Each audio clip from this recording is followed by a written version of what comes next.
It is time for all of us to chat. There's some things going on in Pokemon Go that are quite interesting. In specific, one thing that usually gets me very excited. I make specific videos about this topic, and yet I sit here in this video scratching my head and wondering what in the world is going on. So with that said, let's jump into some box prices.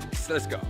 Welcome back, everybody. Let me know, have you bought any of the boxes in the shop right now? Do you think they are a good value, or are you at a loss for what's going on? Because I think I need to address this specific topic for you guys, because man, I'm truly at a loss for words right now. Like, I actually don't know what's going on. Okay, so let's check out some of the previous boxes as I scratch my head here and see what they're talking about, and then we're gonna talk about these current boxes, and then I'm gonna recommend what you do and what I am seeing from the last couple months of kind of these varying different box prices in Pokemon Go. Okay, so for the last video that I made, we had a special box that had 7 Super Rocket Radars in it for 1,150 coins with 2 star pieces and a charge TM. I don't really put values on charge TMs, even though they do have some inherent value, but we're gonna look over that because you can pretty much get them from rating more than enough, and I dump those for the most part. So this specific box, I mean, it looked pretty good, right? So that's gonna be a box with Rocket Radars. There's not one in the shop, so let's move on to the next. The next box was my absolute favorite, and I'm kind of mind blown that there is no raid type of box in the shop right now. This one had 3 remote passes, 3 regular passes, and it was only costing us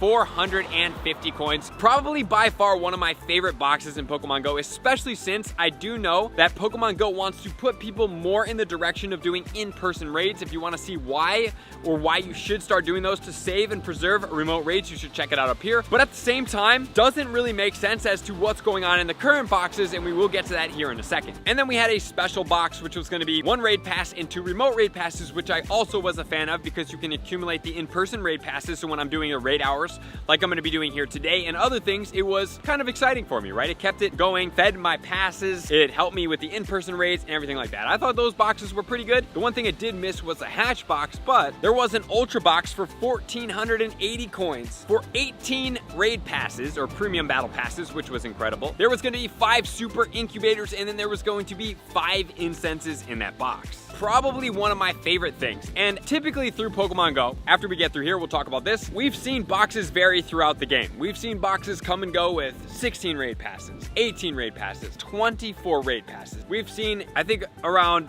12 super incubators and like 6 regular incubators in box. There's been a lot of different things going on in the game. However, right now has probably been the biggest abomination of boxes that I have ever seen in my entire life, and let's check those boxes out right now. The first is going to be a hatch box for 1 super incubator and 2 regular incubators for 400 coins. Well, I don't know if Pokemon Go knows this, but we're not really, I mean, yeah, we're saving a little bit, but dude, what is this box right here? I mean, honestly speaking, you're not getting any additional items. It's not like the other ultra boxes or the adventure boxes where it's like, oh, you get incubators and you get a few other things. It makes it more exciting. This is literally just a super incubator for 200 coins and then 300 coins worth of regular incubators. Granted, you are saving 200 coins, so you know it's a decent deal, but at the same time, it's like, dude, it doesn't feel that fulfilling to me. Maybe I'm off-putting with this, and some of you egg hatchers out there are excited about this box. Let me know what you guys think here. But if we amplify this and we say that we're gonna spend 1,480 coins, which means we would 3.7 times this box. So what that looks like, let's just get it generous to 4.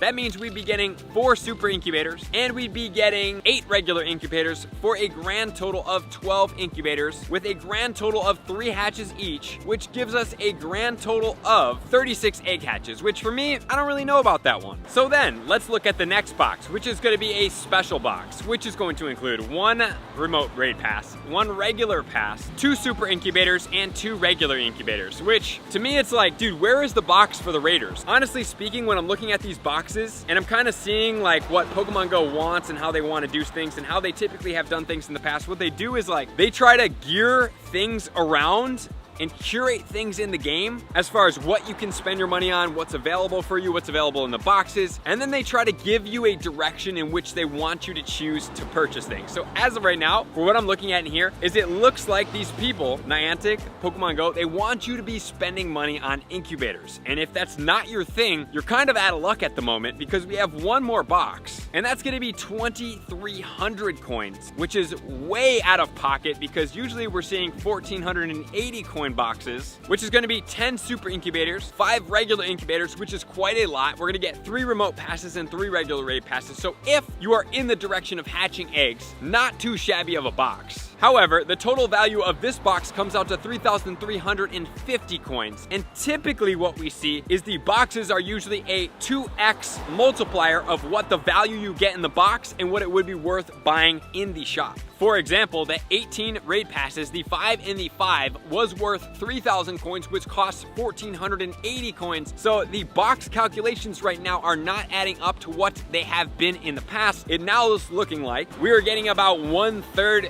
extra as opposed to 2x, right? As opposed to a 50% of the value of the total value, we're now getting 2/3. Like, it's costing us 2/3 instead of 1/2, which to me doesn't really add up. For what I would recommend for you guys, number one, if you're not into these boxes, just don't buy them. I know it kind of sucks, but what I would do is I would go for the remote raid bundle. I mean, honestly, what it sounds like right here is kind of absolutely crazy from the messaging that I've heard internally from the remote raid passes, and then what I'm seeing in the shop right now. What makes sense right now is the remote raid bundle, which isn't really a bundle. You get 3 remote raid passes, is the biggest and easiest way to get raid passes, which makes no sense based on the internal conversations that I've had that I warned you guys in that video about. Makes absolutely no sense. And then furthermore, there is no boxes that are promoting in-person raids, and now they're increasing the boxes prices by about 50% increase in the boxes for what the reward that you're getting, which also doesn't make sense. And there's nothing geared towards raiding, and we have Evelzel coming up with the shiny form very soon, and I'm just like mind blown at this difference. I honestly don't really know what to think right now. I'm trying to encourage you guys to act in one direction, and the support of the in-shop stuff does not support the direction in which they're going. So it looks like they're speaking in 2 totally different directions. It's like they want this to happen, but they're giving you this. And it's like, dude, I don't understand this. What I would suggest doing is staying tight, enjoying as much free gameplay as possible. In due time, most things do come around, and I would suggest waiting on buying these extremely high purchase boxes unless you're really into incubating. But at the same time, it's like, it's not working. I don't get it. And in order for games to succeed in different mannerisms, they do depend somewhat on the player revenue. So if you're not happy with it, don't spend it. Don't hatch eggs. You don't need to hatch eggs. They're not like a necessary part of the game. If you need to raid, I mean, honestly, like, remote raids are the best bundle right now, even though I've heard differently internally of what they want to happen. So it's almost like they're setting us up for a system that's gonna fail, and I surely hope that that's not what's gonna happen. But we will keep close eyes and tabs on everything in Pokemon Go right here, because I love and appreciate you guys. I want you guys to have the best experience, and everything that I know, I share with you guys, and I leave it out on the table. So I appreciate you guys for being here. To all my likers, commenters, subscribers, Patreon members, everybody takes their support, subscription, and participation to the next level. I'm gonna see you guys out on the next video. Peace. I want to take this time to thank everybody who supports me in every facet. It means the world to me, and an extra special thank you to all my Patreons. I greatly appreciate the extra support to continue to allow me to pursue Pokemon Go full time, allowing me to create my daily video uploads in the most timely fashion for everyone's benefit. Plus, I get the amazing experience of sharing my creative processes behind the scenes and raiding all around the globe with select upper tiers. Thank you everybody for being a part of the Trainer Club. You all mean the absolute world to me, and I will see you guys out on the next video.